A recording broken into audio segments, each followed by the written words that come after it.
Isaías capítulo 49, verso 14. Olhe para a direita, para a esquerda, para a frente, para trás.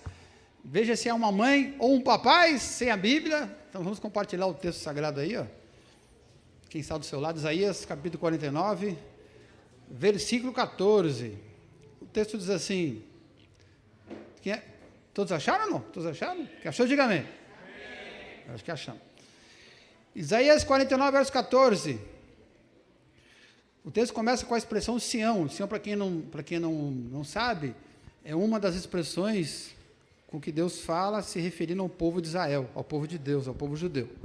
Então, tanto faz falar israelitas, israelenses, judeus, ou Sião, também dá no mesmo. É como se estivesse falando com o povo de Israel.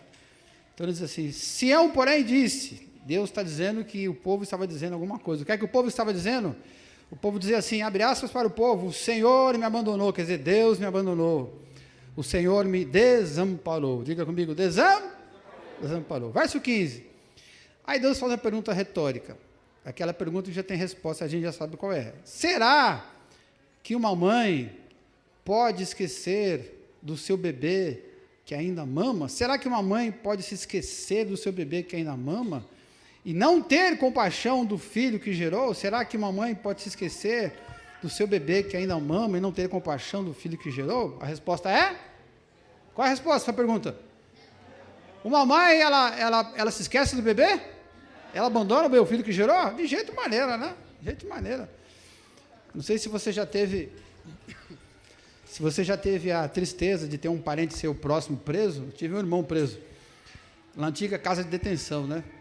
E eu me lembro que a minha mãe, eu era pequeno, mas minha mãe me arrastava e me levava os domingos para visitá-lo, né? E é uma situação complicadíssima, né? Só quem passou por isso sabe.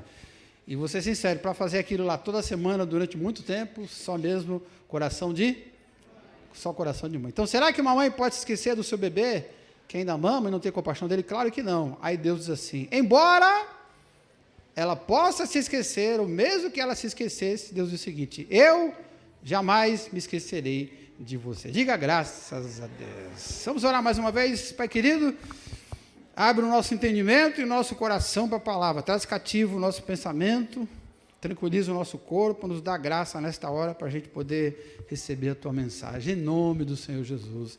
Amém. Pode sentar, por gentileza, enquanto eu tomo umas gotinhas de água aqui, uns grãozinhos de água. Direto da fonte, do bebedouro. Uma mãe pode esquecer o seu filho, sim ou não? Mas o filho pode esquecer a mãe? Pode. Eu por exemplo, eu esqueci minha mãe. Eu sou meio desnaturado, né? Hoje eu estou o dia inteiro para ligar para ela, que não teve como ir lá, né? E daqui a pouco eu vou, daqui a pouco eu ligo, esqueci da minha mãe. Puxa vida, né? Aí a Sara ligou, porque ela já não ouve direito, né? Com 147 anos de idade, você liga lá, ela fica... Se você ficar 10 minutos com o telefone, ela passa 9 dizendo: o quê? Ah, como? Então, eu prefiro ir pessoalmente. Uma mãe vai ter que dar uma passada na casa dela. Uma mãe jamais pode esquecer seu filho, mas um filho, ele pode esquecer a sua mãe. E a gente, muitas vezes, a gente esquece as mães que a gente conhece, que foram mães importantes. Então, hoje eu escolhi a história de duas mães da Bíblia, que meio que foram esquecidas, né? Pela história, pelas pessoas, pela cristandade, pela igreja, nos livros, até mesmo na nossa leitura bíblica, a gente raramente para ler a história destas duas mulheres. E eu quero mostrar a história de duas mães que normalmente são esquecidas, mas que foram mães que não esqueceram os seus filhos. Será que uma mãe pode esquecer do seu bebê? Não, uma mãe jamais pode esquecer do filho que está amamentando. Nós aqui as esquecemos de vez em quando. E a primeira delas, cuja história eu quero trazer, é de uma senhora que eu chamei de cuidadora de cadáveres. Diga comigo, cuidadora de... Que mãe é essa? Uma mãe coveira? Uma mãe que trabalhava no ML? Que negócio é esse? Que história maluca é essa aqui? Eu acho que a história dessa mulher, se não me falha a memória, eu só contei dos 20 anos que eu estou aqui na igreja, só uma vez, se eu não me engano. Então, você vê como a gente esquece dessas pessoas, né? Eu coloquei a referência, coloca para mim o texto aí, onde tem um resuminho da história dela. 2 Samuel, capítulo 21, verso 10. O nome dessa senhora se chamava Rispa. Diga comigo, o nome dela era? Rispa. Então, diz que tinha uma rispa filha de um tal de Iaiã, ou Iaiá. E diz que ela pegou um pano de saco e estendeu sobre si sobre uma pedra. Pegou um tecido, né? De silício, estendeu sobre a pedra, assim, para fazer alguma coisa. O que ela estava fazendo? Vamos ver no texto. E diz que desde o início da colheita, até o cair da chuva, ela fez isso, estendeu aquele pano e fez isso sobre os corpos, cadáveres. Que cadáveres? Que corpos? Vou te falar a história.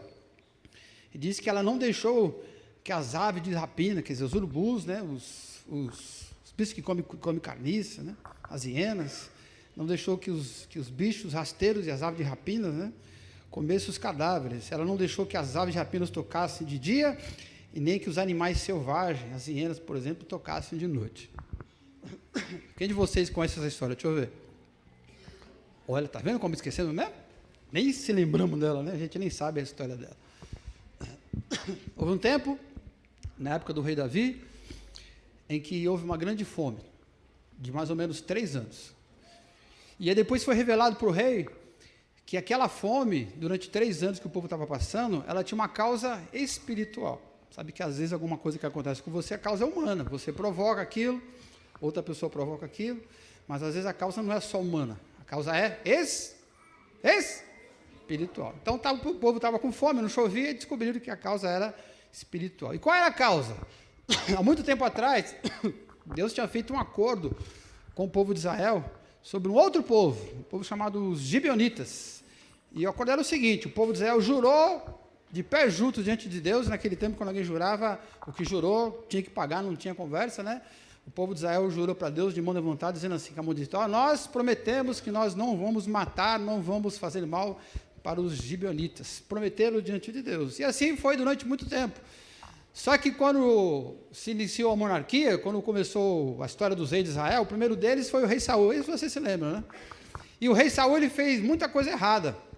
E uma delas foi ter perseguido esse povo, ou seja, quebrando o acordo que Deus tinha feito com eles. Eles tinham prometido que jamais iam tocar nos gibeonitas. E aí Saul não quis saber, foi para cima e tentou destruir completamente o povo de Gibeão. E aí, por conta disso, no tempo certo, na plenitude do tempo, Deus mandou então um castigo. Naquele tempo, você se lembra que tudo era baseado na obediência. Tinha a lei de Deus, e como diz lá o livro de Deuteronômio, se você obedecesse toda a lei, você vivia. Se você desobedecesse, você morreria. Era olho por olho e dente por dente. Então, se descobriu. E aí o rei Davi, sabendo disso, o rei Saul já tinha morrido, ele falou: e agora, o que vamos fazer? Vamos cumprir a lei, já que a maldição veio porque a lei foi descumprida, então agora vamos quebrar a maldição como? Cumprindo a lei. E como você acabou de falar, a lei dizia o seguinte: é olho por olho e dente por dente. E aí foram descobrir quem eram os descendentes que ainda estavam vivos do rei Saul. E descobriram 7 rapazes. 2 deles eram filhos dessa senhora, dessa Rispa. Diga comigo, o nome dela era? Descobriram 7 rapazes que eram descendentes do rei Saul que estavam vivos. Descobriram 7. E 2 deles eram filhos, foram gerados das entranhas dessa Rispa. E 5 deles não eram filhos dela, mas eram tipo filho por adoção. Ela tinha sido mãe de, não sei como é que chama aqui em São Paulo, em alguns lugares é mãe de peito, mãe de leite, né? Ela tinha dado de amamentar, ela tinha criado os outros 5. Quer dizer, na prática, os 7 eram seus filhos. E os 7 eram sobreviventes, descendentes do rei Saul. E os 7, então, segundo a lei do ouro por ouro, dente por dente, para que a maldição fosse desfeita e viesse a chuva do céu, os 7 deveriam morrer. Então perguntaram para os gibeonitas: querem que a gente faça o que com eles? O que a lei manda, olho por olho, dente por dente. E aí, então, pegaram os 7 rapazes em cima de uma pedra e executaram os 7, mataram os 7 sujeitos. E essa mulher, quando viu lá os seus 7 filhos mortos, ela teve um cuidado muito especial com eles. Sabe que, assim como era na nossa cultura, no nosso meio, a gente tinha um cuidado especial com o corpo dos mortos. Né? Naquele tempo já era dessa maneira. Mas o cuidado era acelerado, era aumentado. Né? Era um cuidado muito mais especial do que a gente tem hoje. Só que como eles estavam debaixo de maldição, eles não podiam ser enterrados. Então tinha que ficar exposto durante um tempo para que aquilo fosse realmente resolvido no mundo espiritual. E ela vendo o corpo dos 7 filhos delas ali, o que você acha que ela fez? Ela saiu da casa dela e ficou ali enxotando os bichos ali, protegendo, e pôs um pano de saco para representar a tristeza dela, a angústia, e cada vez que o urubu chegava, ela catava uma pedra e sentava pau no urubu para o urubu ir embora. Cada vez que uma hiena vinha, ela botava a hiena para correr. E esse ato dela foi tão importante, foi tão significativo, que depois de passar do tempo, que os corpos deveriam estar expostos, o rei Davi falou o seguinte: olha, vamos fazer o seguinte, já que passou o tempo e ela continua lá protegendo os bichos, então vamos fazer o seguinte, pegue os ossos dos meninos, que agora só tem osso, né? Acabou, secou depois de algum tempo, e traga os ossos. E o rei Davi, vejam só, aqueles 7 meninos foram mortos debaixo de maldição. Mas o rei Davi pegou os ossos dos 7 meninos por causa dessa moça, dessa senhora, dessa mulher, e falou assim: eu vou enterrar, mas não numa vala comum, onde são jogados os amaldiçoados. Eu vou jogar numa vala, não numa vala, mas numa cova, numa sepultura especial. Eu vou jogar, vai para lá, filho, eu vou jogar esses corpos, esses ossos, eu vou sepultar esses corpos, esses ossos, numa vala de honra. Eu vou sepultar numa vala dos reis, junto com os reis de Israel. E aí sepultou aqueles meninos. Diz o texto que a gente leu então, capítulo 21, verso 10, que desde o dia do início da colheita até o cair da chuva sobre os corpos, diz assim: ela não deixou que as aves de rapina os tocassem, nem de dia e nem de noite os animais selvagens tocassem naqueles corpos. Então eu pergunto de novo: uma mãe, ela pode esquecer dos seus filhos? Sim ou não? Sim ou não? Uma mãe não pode esquecer dos seus filhos. Deus pergunta: será que uma mãe pode esquecer o seu filho, o seu bebê que ainda está mamando, e mesmo que ele não mame mais, que seja um adulto, um marmanjo, como é o caso desses rapazes, será que a mãe pode não ter compaixão, segundo o texto que a gente leu de Isaías, do filho que ela gerou, o filho da sua entranha? A resposta é: não, não tem como. As mães normalmente agem dessa maneira, e essa mulher agiu dessa maneira, e por isso ela entra hoje para a história, para a nossa história pelo menos, já que a gente está lembrando dela, como uma mulher de honra, porque ela não esqueceu dos seus filhos. Por quê? Porque ela abriu mão de viver, olha para mim por gentileza, ela abriu mão de viver durante aproximadamente 7 meses. Olha para mim de novo. Ela parou de viver por causa dos seus filhos mortos por 7 meses. Como assim 7 meses? Ué, olha no texto aí, ó. Desde o início da colheita até cair a chuva, ou seja, o início da colheita era mais ou menos no mês de abril, e as chuvas começavam a cair mais ou menos em outubro. Por isso que depois só tinha os ossos. Então, durante 7 meses, de 6 a 7, no mínimo 6 meses, ela parou de comer, parou de trabalhar, parou de tomar banho, parou de ficar na sua casa, porque não podia virar as costas para os corpos humildes, então os urubus já vinham para comer. Durante 7 meses, o cobertor dela foi aquele pano de saco que ela estendeu sobre a pedra. Durante 7 meses, a companhia dela foram os corpos dos seus 7 filhos, 2 das entranhas e 2 dos peitos dela, que ela amamentou. E aquilo foi tão importante, tão sério, que o rei Davi falou: puxa vida, que amor extraordinário, 7 meses. Quem faria isso? Ela abriu mão de viver durante 7 meses para proteger, veja só, não o corpo dos filhos, porque os filhos já estavam mortos. Ué, o que tinha que proteger então? A mãe não está protegendo, mas protegendo de quê? Já estavam mortos. Para proteger, para eles, como para nós também, né? Os restos mortais, eles merecem dignidade. Você não pega uma pessoa, um parente seu morto, joga qualquer buraco que está beleza. Você não faz isso, né? Alguns mais zelosos até compram uma sepultura, manda fazer uma lápide, né? Cuida lá de vez em quando, vai visitar os restos mortais de vez em quando. Quer dizer, se na nossa sociedade a gente tem esse cuidado com os restos mortais, com a memória dos mortos, quanto mais os tempos bíblicos, eles tinham outra mentalidade. Para eles tinha todo um ritual, tinha todo um trabalho, um rito, tinha todo uma cerimonial. Lembra do corpo de Jesus quando foi colocado na sepultura? Lembra do corpo de Lázaro, né? Então eles passavam aqueles ungüentos, aqueles óleos, eles pegavam as faixas e tinha que guardar o luto durante não sei quantos dias, usava preto e tudo mais. Então, ela passou 7 meses cuidando da memória dos seus meninos, já que ninguém podia fazer aquilo porque eles eram amaldiçoados. E mais do que isso, ainda meio que a doutrina deles estava se desenvolvendo, eles conheciam muito pouco da revelação, estavam começando a aprender, e eles tinham um pouco de influência dos pagãos ali ao redor, né? E os pagãos ao redor do povo de Israel tinham um pouco daquela coisa de que o corpo, de alguma maneira, ele facilitava a entrada no mundo dos mortos. Você já viu isso em filme, né? Aquela coisa do barco, os vikings, por exemplo, né?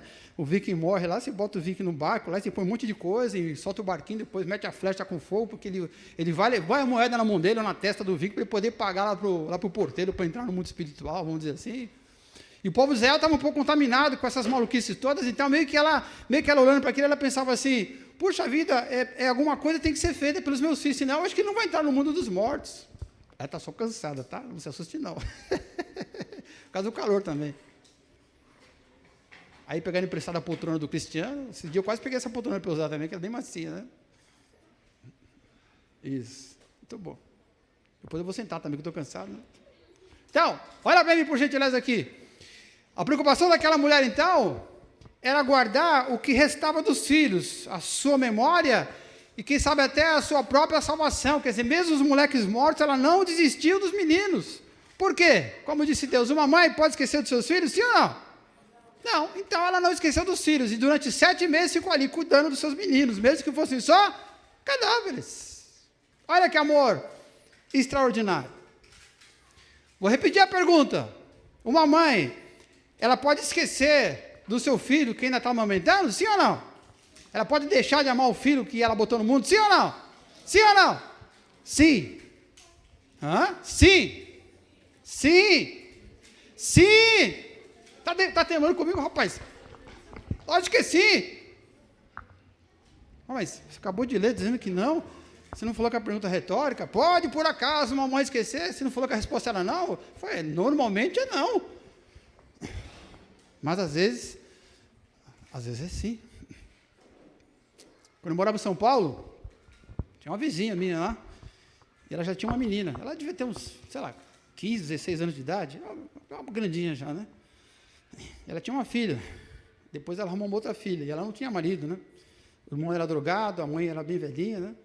E vinha de favor dos vizinhos, e aí arrumou mais uma filha. Uma coisinha mais linda, pequenininha, e aí, um dia ela chegou em casa e foi pedir ajuda, para variar, a gente tentando ajudar, mas naquele dia eu me lembro que ela disse mais ou menos assim, ela falou assim, olha, hoje lá em casa eu tive que pegar a mamadeira da minha filha e pegar água do chuveiro, morna, né? E dar para ela tomar, porque ela não tinha leite. Eu falei, ué. E aí, dentro daquela situação toda, eu conhecendo um monte de gente, né, pessoas até que queriam ter filhos, se não tinham filhos, eu falei, olha, na tua situação eu vou te dar um conselho que é muito duro, mas vou te dar porque é o que eu faria. Se eu tivesse um filho e ele estivesse passando fome, eu ia, se fosse possível, venderia os meus órgãos para dar comida para ele. Se fosse preciso, eu ia mendigar no fim da feira, pegava o resto de feira, ficava lá e batia de porta em porta. Não ia deixar passar fome, mas se por alguma razão eu não conseguisse vender os meus órgãos e não conseguisse mendigar, realmente, se eu não tivesse como arrumar comida para os meus filhos, e eu soubesse que tem ali um casal que não tem filho, está louco para ter um filho para criar, para amar, para cuidar, eu, por amor àquela criança, eu pegava o meu filho e dava para ele cuidar. Qual foi a resposta que ela me deu? Qual foi a resposta que ela me deu? Eu falei isso, onde ele mora, né? Ela falou, não, a minha filha não sai de perto de mim. Eu falei, mas está passando fome? Não. Você vai morrer de fome, morre as duas. Uma mãe, ela pode deixar de amar o seu filho? Nesse momento, quem ela estava amando mais? Ela ou o seu filho? A sua filha? Quem? Pode uma mãe deixar de amar o seu filho? Normalmente pode? Normalmente não. Normalmente não, mas é possível que haja uma maluquice qualquer, no momento qualquer, que uma mãe faça uma doideira dessa? Cara, infelizmente é.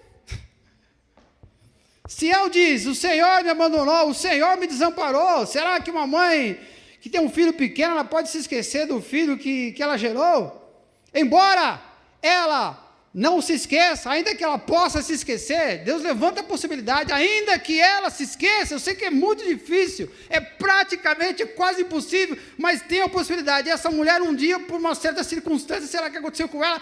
Pode ser que no extremo do extremo da maluquice humana, da incapetice humana, uma mulher abandone o filho. Pode ser que aconteça, mas Deus diz o seguinte, mesmo que isso aconteça com uma mulher, eu, Deus, jamais te abandonarei. Não importa o que aconteça, eu jamais vou te abandonar. E esse texto está aqui para dizer e para te mostrar o tamanho do amor de Deus. E é muito bom a gente falar isso no Dia das Mães, que a gente celebra o grande amor das mães, e é verdade, eu sou testemunha disso. Minha mãe criou uns 300 filhos, não sei, 6, 7, 8, 9, 10 filhos, criou um monte de filhos.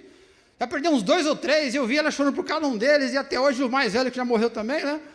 Morreu de um acidente, trabalhando, de vez em quando eu chego lá e tem as roupas dele ainda, ela não jogou fora as roupas dele, a gente tem uns bonezinhos que ele usava, e ela tem, como eu te falei, 300 anos de idade, aí uma velhinha, 300 anos de idade, ela pega o bonezinho do filho dela, que morreu com quase 70, ele tinha, e pega o bonezinho e fica cheirando, meu filho. Uma mãe não abandona um filho, cara, não deixa de amar, mas às vezes acontece disso. E nesse Dia das Mães eu quero que você pense o seguinte, se ainda que uma maluquice dessa aconteça com uma mãe, provando que até o amor de mãe pode ser relativo, Deus está dizendo, o amor dele para com a sua vida nunca vai ser relativado. Não sei se você está passando uma situação braba na sua vida. Pastor, você não sabe o que está acontecendo comigo. Eu não sei mesmo, não sou Deus, né? Deus e você sabem. Se você soubesse, você não falava. O quê, irmão? Você não falava, porque Deus, eu tenho a impressão que Deus me abandonou. Olha, eu estou achando, pastor, que Deus me abandonou. Rapaz, olha bem o que você está falando. Por que está dizendo isso, que Deus te abandonou? Porque a minha dor é muito grande. Ai, dói muito, pastor. O que aconteceu que está doendo tanto? Perdi a namorada. Eu amava tanto aquela desgraçada, pastor. Perdi o carro, roubaram o carro. Meu irmão, esse carro aí roubaram, fizeram um favor para você. Carro velho, todo quebrado. Eu amava tanto aquele carro velho, desgraçado. Às vezes a dor é muito grande, o camarada começa a pensar que Deus abandonou. Ou às vezes Deus parece, segundo a nossa agenda, o nosso relógio, parece que Deus está demorando um pouquinho. Você não teve essa impressão às vezes? Você está com baita de um problema, aí você fala, não, vou continuar firme aqui, mas depois parece que passa mais uns dias e você, não, vou continuar firme, depois mais uns dias, aí você pensa, Senhor, é para continuar firme mesmo, e depois se Deus não fala, passa mais uns dias, você olha ao redor e aquele problema continua te massacrando, fazendo o teu coração doer. Você não já passou por essa tentação de você olhar para cima e pensar assim, será que Deus me ama realmente desse jeito? Olha para mim aqui, por gentileza, pessoal do fundão, olha para mim. Qual o recado de Deus para a sua vida? Continue acreditando, continue crendo, e continue lutando, perseverando, continue na sua jornada, mesmo que as coisas não aconteçam, não olhe para amanhã, nem depois de amanhã, e nem olhe para o tamanho da sua dor, olhe para o tamanho de Deus, e olhe para o depois e depois de amanhã, porque a sua história vai ser feita e desfeita e definida no depois de amanhã, e Deus é poderoso para fazer. Diga graças a Deus. Tenho que acabar 8h30 hoje, né? Então não posso esticar muito, né? Ainda bem que esse relógio parou em 7:50, beleza? Segunda mulher que eu quero te lembrar, mulher esquecida, mãe esquecida. A Querelete de Salomão. Quem era a Querelete de Salomão? Era uma das mulheres que ele gostava dela? Não, essa não. Ele teve muitos filhos, mas não é uma dessas, não. Quem era a Querelete de Salomão? 1 Reis, capítulo 3, versículo 26. Diz que a mãe do filho que estava vivo, movida pela compaixão materna, clamou, por favor, meu senhor, dê a criança viva para ela, para outra, não a mate. A outra, porém, disse, não será nem minha nem tua, cortem a criança no meio. Você se lembra dessa história que eu acabei de ler um trechinho aí, não? Você lembra? Vou lembrar, se você não está lembrado, né? Qual é a profissão, segundo aquela música famosa não me lembro se é do Genival Lacerda, não lembro quem é o autor dessa canção, que disse que a mais antiga profissão, você sabe qual que é, né? Não sei, depois você me fala quem é, né? Qual é mesmo a mais antiga das profissões, segundo o Genival Lacerda? Quem é? A mais antiga profissão, né? Você sabe, né? A gente falava quando era criança, lá onde a gente morava no Brasil, as primas, né? A profissão de prima, né? E a mais antiga profissão, assim, a mais antiga de todas, claro que rodou por todas as nações, todos os povos, inclusive o povo de Israel, o povo da Bíblia. Os caras não safados também, os caras, de vez em quando pulava cerca e saía com as primas. A mais antiga profissão havia lá no reino de Israel, inclusive no momento mais apoteônico, no apogeu da nação do Império de Israel, quando tudo era do bom e do melhor e todo mundo era feliz e próspero, até naquele tempo tinha prostituição. E aí, como você sabe, a prostituição, a senhora, aquela moça que trabalha nesse ofício, ela vive do corpo dela, né? É uma atleta, vive do corpo. Vive do seu corpo. Então, ela não pode, por exemplo, ter filhos. Se tiver filhos, ela vai ter que ficar, sei lá, o tempo vai ficar afastada pelo INSS, não sei, quando ter filho, depois, esse dia estavam querendo registrar, as primas, não, registraram, já não sei se já está valendo. O pessoal do Serviço Social que trabalha com essa mulherada, está sabendo alguma coisa disso ou não? Tinha um projeto de lei de um deputado para registrar as primas, não sei se vocês trabalham. Naquele tempo não tinha registro. E aí? Se ela engravidasse, os homens chegavam lá, mas eu não quero transar com essa daqui que tem que estar barriguda. Vai que depois ela diz que o filho é meu, né? Eu vou transar com a outra. Então elas perdiam clientes, né? Fregueses, né? Perdiam lá os seus parceiros, né? Então eles tinham lá os seus métodos anticoncepcionais. Interessante isso. Depois você dá uma pesquisada sobre isso lá no Google. Dá uma googada, né? Veja no Google os métodos anticoncepcionais da antiguidade. É muito interessante. Então, para não engravidar, elas tinham seus métodos anticoncepcionais, como é hoje, mas assim, como é hoje, de vez em quando o método falhava. Quando o método falhava, a prima engravidava. E aí aconteceu que 2 prostitutas engravidaram, mais ou menos ao mesmo tempo. E elas tiveram os filhos mais ou menos ao mesmo tempo, segundo diz a história, com um intervalo de 2, 3 dias. Nasceu um, depois nasceu outro. Elas moravam na mesma casa, dormiam, comendo pobres, dormiam na mesma cama. E aconteceu que, numa das noites, uma delas dormindo, virou de lado, e como não tinha berço, eram pobres, né? Dormindo com o moleque do lado, ela virou, dormindo, a gente apaga, né? Aquele sono pesado assim, virou. Se for, eu conheço algumas pessoas, claro que não vou dizer quem é, né? A Sueli, por exemplo, né? Que toma remédio para dormir, e eu chego em casa, eu ligo a televisão, ligo o liquidificador, ligo a máquina de lavar, e ela dormindo, ó. Depois, outro dia, Sueli, você viu a hora que eu cheguei? Nossa, nem vi a hora que você chegou, mas liguei o ventilador na sua cara, o liquidificador, liguei a TV, acendi o fogo, você não viu nada, né? Então tem gente que quando dorme não sabe o que está acontecendo. E aí uma dessas senhoras dormindo pesado, virou por cima do filho, bebezinho recém-nascido, e sufocou o moleque, quebrou o pescoço do moleque, matou o moleque dormindo. Mas mãe é, como diz o velho ditado, mãe, né? Quando ela acordou e viu o desespero do moleque ali quebrado, doeu o coração dela, mas ela pensou em uma série de consequências que poderia acontecer com aquela morte. Ela pegou o filho dela, olhou para o filho da outra, eram pequenininhos, né, mais ou menos iguais, ela trocou os moleques enquanto a outra dormia. Olha que loucura! E aí de manhã foi aquela bagaceira, você imagina, né? Não, esse bebê é meu, não, esse bebê é meu, você está doido, o seu está morto. Então, a briga foi tão intensa, a disputa foi tão intensa, e tinha razão daquela briga, presta atenção nisso. Vai entender o porquê da história. A briga foi tão intensa, que foram parar na justiça. A justiça naquele tempo que fazia, quem exercitava a justiça era o rei que julgava os casos mais importantes. A Suprema Corte era a sua majestade, o rei, e na época era o rei Salomão.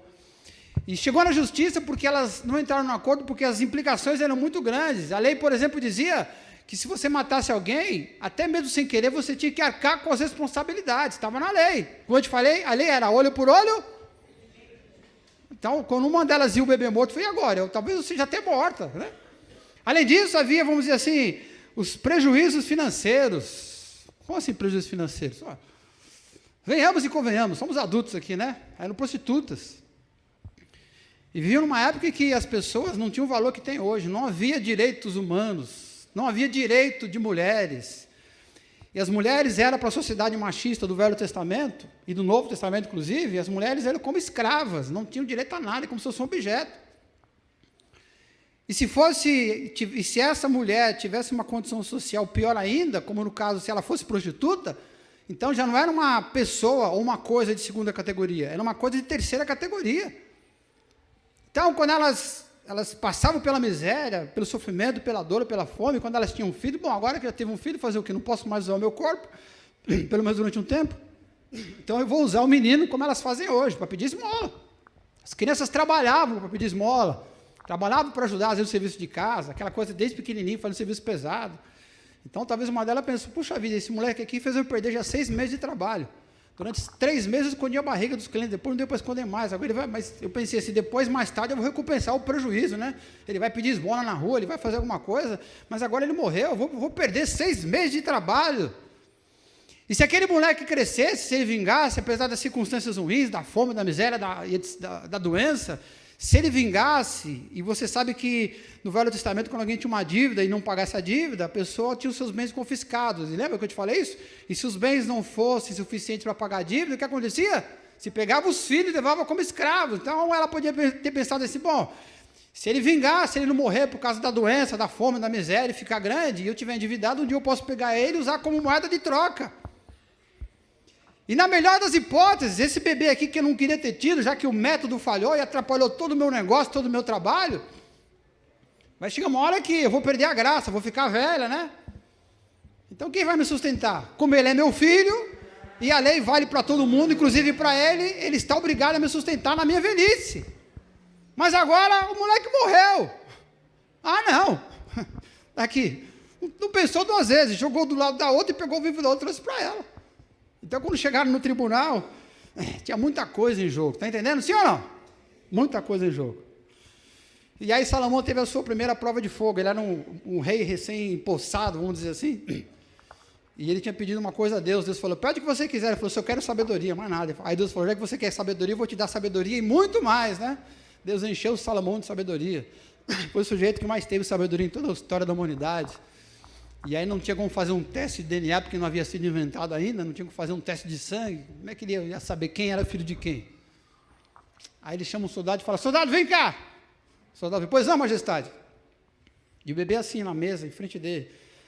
Aí Salomão falou assim, pega a espada, soldado. Quando Salomão falou, pega a espada, soldado, a mãe verdadeira fez assim. E a mãe falsa?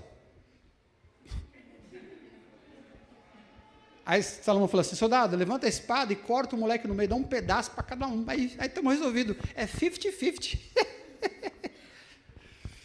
Quando o soldado levantou a espada, a mulher gritou, não, diz o texto lá. Não, majestade, pelo amor de Deus, por favor, não mate. E a outra falou o quê? Corta bem cortado, metadinha. Que é o medidor de centímetro para cortar igual? Diz assim o texto que a gente leu. Ela não será nem minha e nem sua, cortem lá o meio. O coração desnatural daquela que não era mãe. E quando a mãe verdadeira viu que a espada ia cortar no meio, o que ela fez? Pulou na frente, diz o texto que a gente leu. A mãe do filho que estava vivo, movida de compaixão, veja o texto aí, compaixão materna, clamou, por favor, meu senhor, dê a criança viva para ela, não a mate. Aí Salomão, malandro, que ela já, como é que é? Já pescou o que estava rolando, né? Claro que aquela mãe que pulou na frente falou, não, tudo bem, deixa a criança com outra, com ela, beleza. Não, senhor, eu estou mentindo, o filho é dela, eu menti, foi eu que roubei, é dela. Quando ela fez isso, Salomão já percebeu, essa aqui é a mãe de verdade, aí mandou entregar o menino para ela. Isso é amor de mãe. Deus pergunta, será que mamãe pode se esquecer do seu bebê que ainda mama e não ter compaixão do filho que gerou? A mãe, ela nunca pode se esquecer do seu filho. E essa mulher, ela provou que Deus tem razão, que é praticamente impossível uma mãe se esquecer do seu filho. Naquela hora ela não pensou no prejuízo que ela teve, os 9 meses sem poder trabalhar. Naquela hora ela não pensou, e agora, quem vai me ressarcir agora, já que eu vou perder o bebê? Não, eu prefiro ficar com prejuízo financeiro do que perder o bebê. Ela não pensou se ia ficar sem uma espécie de mini escravo em casa. Não, esse bebê está comigo aqui, atrapalhou a minha vida, agora ele vai me servir, vai pedir esmola na rua no meu lugar, vai cuidar da casa. Não, que se dane, eu deixo ele vivo, mas eu vou continuar cuidando da casa e passando fome se for preciso, e trabalhando 3 vezes mais, se for o caso, né? Ela não pensou na velhice dela, naquele tempo, não sei se você já reparou, mas na Bíblia tem um certo zelo, de vez em quando você vê alguma coisa dizendo assim, olha as viúvas e os órfãos, já reparou ou não? De vez em quando aparece um texto assim, né? Olha as viúvas e os órfãos, por que de vez em quando aparece isso?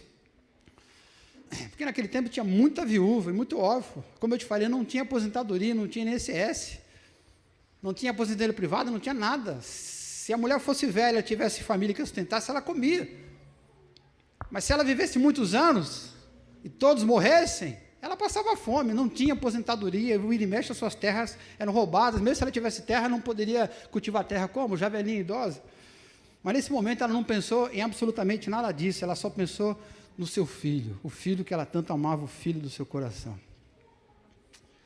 E mais ainda, para terminar, ela abriu mão não só do possível ressarcimento material, pensa comigo, mas as que são mães aqui hoje vão entender o que eu estou dizendo, né? Meio que eu me sinto meio que mãe também, né? Ajudei a criar os meus filhos, né? Eu sou um pai, um pai que é mãe, né? Ajudei a criar também. Teve uma hora que ela abriu de um sentimento que só as mães têm, que é aquele sentimento de maternidade. Isso aí não tem como explicar, só vocês são capazes de sentir. Infelizmente, ou felizmente, eu não sei, né? Os homens foram poupados desse prazer, né? O mais perto que eu cheguei disso foi quando o meu filho mais velho estava ainda na barriga da mãe e eu tive um sonho de noite, sonhei que ele estava aqui, ó. Aí eu acordei sorrindo, fazendo assim, ó. Aí a Sueli me cutucou. Eu dormindo lá, sonhando assim, ó. E ela, ei, você está sonhando aí? Está sonhando com outra? Eu falei, não. É outra que você está sonhando? Não. Acorda! Fui. Você estava sonhando com o quê? Eu estava sonhando com o bebê na barriga aqui mesmo.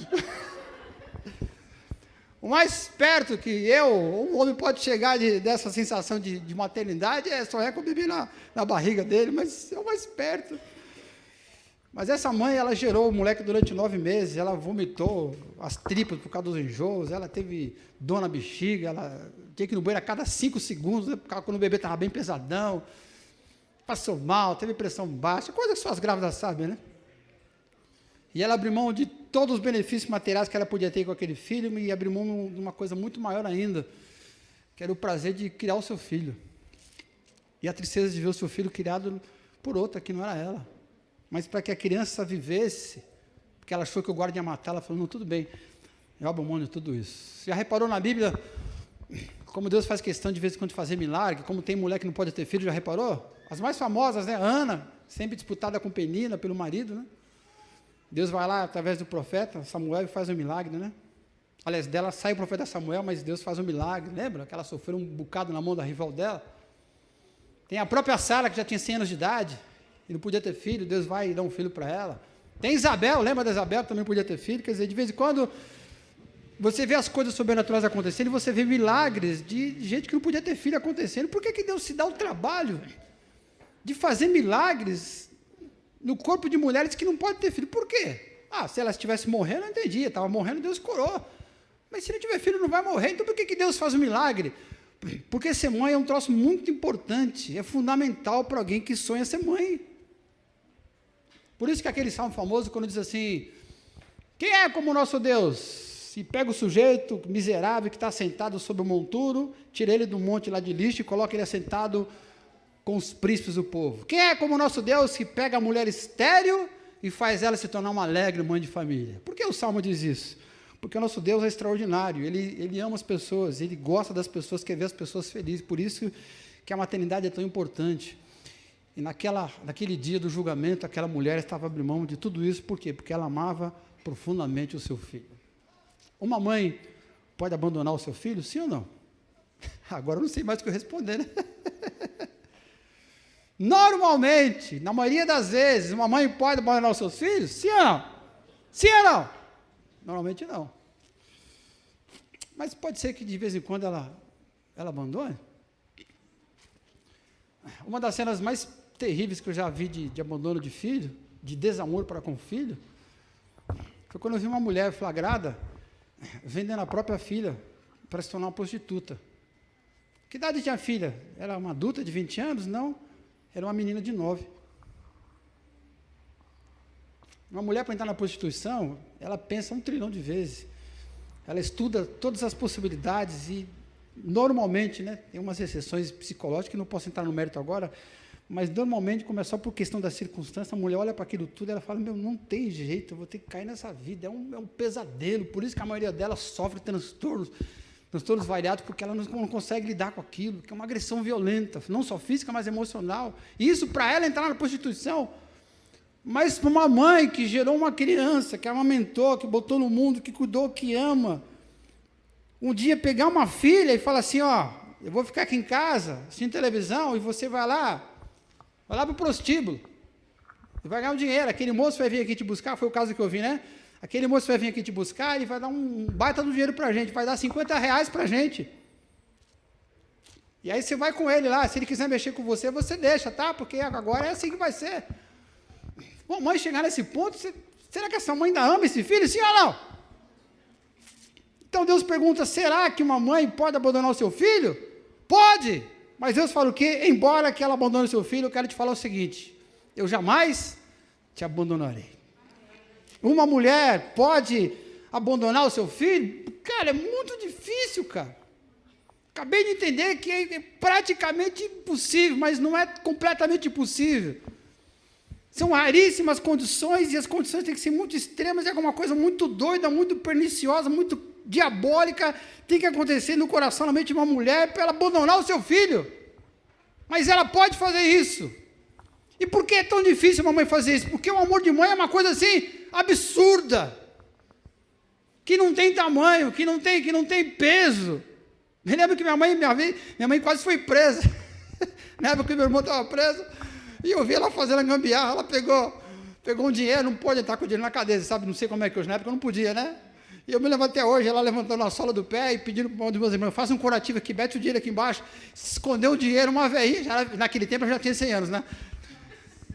E ela, uma velhinha, ela de 100 anos de idade, vai filha, esconde esse dinheiro, faz um curativo, põe mercúrio para fingir que está doente aí. E entrou na cadeia com o dinheiro escondido por causa do meu irmão que era doido.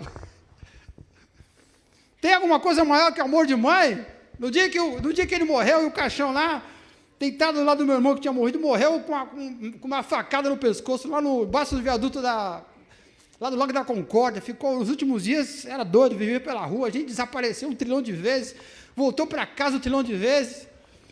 Uma das vezes que ele voltou para casa, eu me lembro que a barba gigante, assim, tipo a do Tom, assim, maior do que a do Tom, sabe? Gigante, né? Do que a do Carlos e o Tom junto. A barba vinha aqui no umbigo, quase.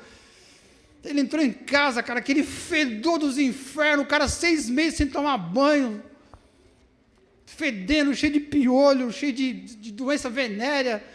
E entrou em casa, eu queria botar ele para fora, minha mãe pegou e abraçou e beijou aquele sujeito barbudo, fedido. Eu falei, que negócio é esse, cara? E eu sei o que era, sabe o que é aquilo? Amor de mãe. Lembro dela lavando as roupas dele, cheio de sujeira que vinha na rua, ela lavando, naquele tempo não tinha máquina para lavar, ela lavando na mão, aquela roupa fedida que não tinha dinheiro para comprar outra. Ele veio da rua, todo cheio de sujeira, e ela lavando com as mãos, esfregando. Essa cena está na minha mente até hoje. Por que faz aquilo? Porque aquilo era amor de mãe. Uma mãe pode abandonar seu filho? Não! Quer dizer, pode, mas tem que ser muito extrema a condição psicológica e espiritual dela. Mas Deus está dizendo que, mesmo que a mãe faça isso, que chegue nessa loucura, Deus está dizendo o quê? Deus está dizendo assim, eu não sou igual às mães. Se o amor de mãe é grande, Deus está dizendo, imagina o amor que eu tenho por vocês. Esse amor, então, esse de fato não tem tamanho. O meu amor, está dizendo Deus aqui no texto, ele é incondicional. Às vezes os problemas, eles aparecem uma vez, depois desaparece. Depois vem outro, desaparece. Vem outro, desaparece. Aí tem gente que é muito sensível a isso, né? Tem gente que chega para Deus e fala assim, Senhor, não aguento mais. Já passou por isso? Não? Aliás, está passando por isso? Não aguento mais. É uma coisa atrás da outra. Tem gente que é assim, né? Tem gente que tem um problema e, quer dizer, não tem problema nenhum, mas quando vem para derrubar, né? Mas tem gente que vem problema direto, cara. É uma coisa atrás da outra. E quando você começa a tomar bordoada atrás da outra, se alguma coisa não acontece, com o passar do tempo, você começa a olhar para cima e começa a pensar, não é possível. Será que o Senhor me ama? Aí tem alguém em cima que me ama? Será que nada pode ser feito? Será que tudo que acontece, o raio socar na minha cabeça? É uma coisa, 2 coisas, 3 coisas, 10 que eu vejo as pessoas olhando para cima, falando com Deus, né? Eu vejo as coisas acontecendo. Eu tenho um amigo ali que teve 1 problema, 2 problemas, 3 problemas. Tem um outro lá, amigão, que teve 1 problema, 2 problemas. Mas comigo são 20 problemas, um atrás do outro. O cara começa a olhar para cima e começa a achar que é o amor de Deus não é isso tudo que está dizendo. E quando vem, às vezes vem com requinte de crueldade. Já reparou que provação só vem para... Reparou que provação só vem naquilo que te prova? Por isso que é provação, né? Senhor, só pode mexer com o meu corpo. Estou firme. Só pode tirar todos os meus bens. Estou firme. Só pode tirar até minha mulher, meu marido. Eu estou firme. Mas, por favor, só te peço uma coisa, não toque nos meus filhos. Aí, no outro dia, alguém da família é atropelado. E adivinha quem foi atropelado? Seu filho. Quando isso acontece, você olha para cima e o que você pensa? Será que Deus me ama? Aí, na vida dessas mulheres, através da vida dessas mulheres esquecidas por nós, Deus está dizendo, quando essas coisas acontecerem, eu quero que você saiba que eu te amo incondicionalmente. Mesmo que uma mãe se esqueça do seu filho, eu jamais te abandonarei. Continua lutando, continua crendo, ora um pouco mais. Já orou muito? Ora um pouquinho mais.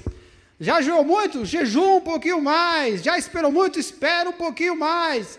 Já acreditou muito? Então acredita um pouquinho mais. Porque, como eu te falei, a tua história não vai ser desfeita nem amanhã e nem depois de amanhã. Mas a tua história vai ser desfeita depois de amanhã. Lá o Senhor vai te dar a vitória. Diga graças a Deus. Vamos ficar em pé, por gentileza.